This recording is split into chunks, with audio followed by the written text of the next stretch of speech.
Kathleen, and today I'm going to share with you how to make a green smoothie. We're going to make a pretty basic green smoothie today. Most of the ingredients we have here today you should have in your kitchen. What you don't have to add all of this every time.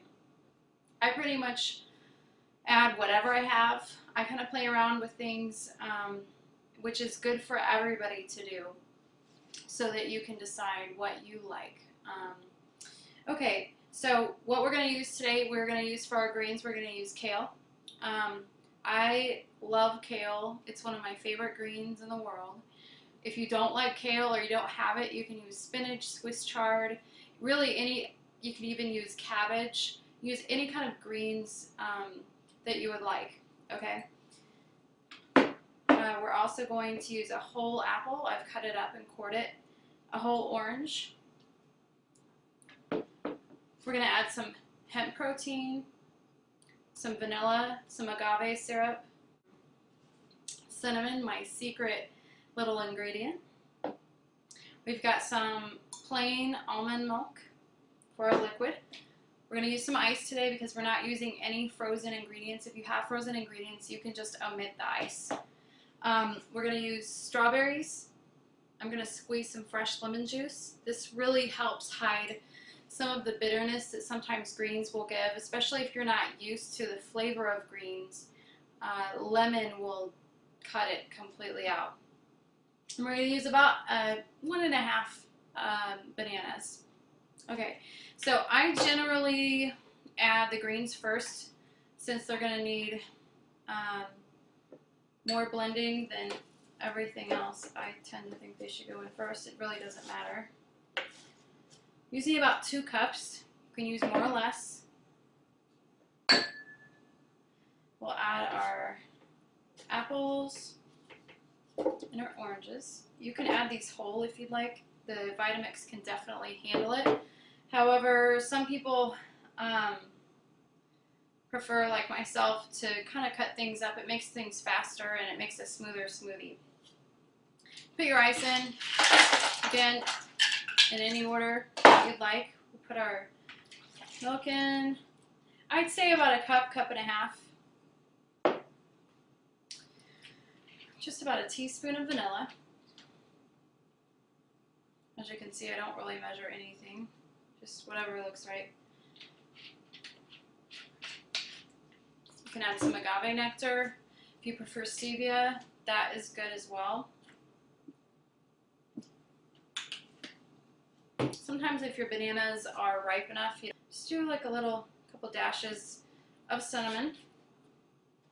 That gives it that, what is that flavor? Secret little ingredient. You can add your strawberries. Here. We'll add our lemon juice. I like to use a whole lemon.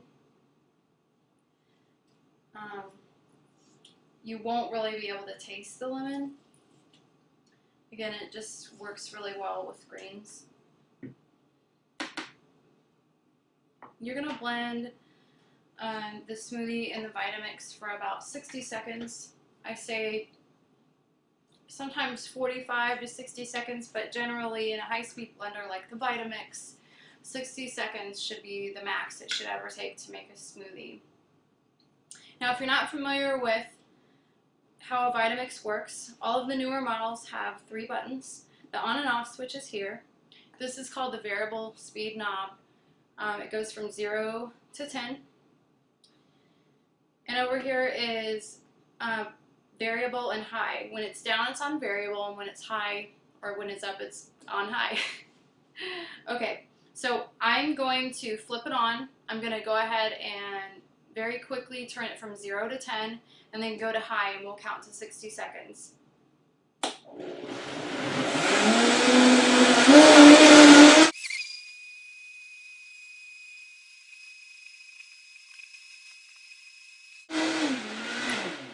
Okay, I think it's done here. As you can see, I don't know if you can actually see that or not, but it's very smooth. It smells delicious. We forgot to add our hemp protein, of course. I don't know if you've noticed. But I usually use about a tablespoon to 2 tablespoons. Obviously, this is more than 1 serving, so it's up to you. I wanted to show you one other thing. This is a pickle jar. Normally, I use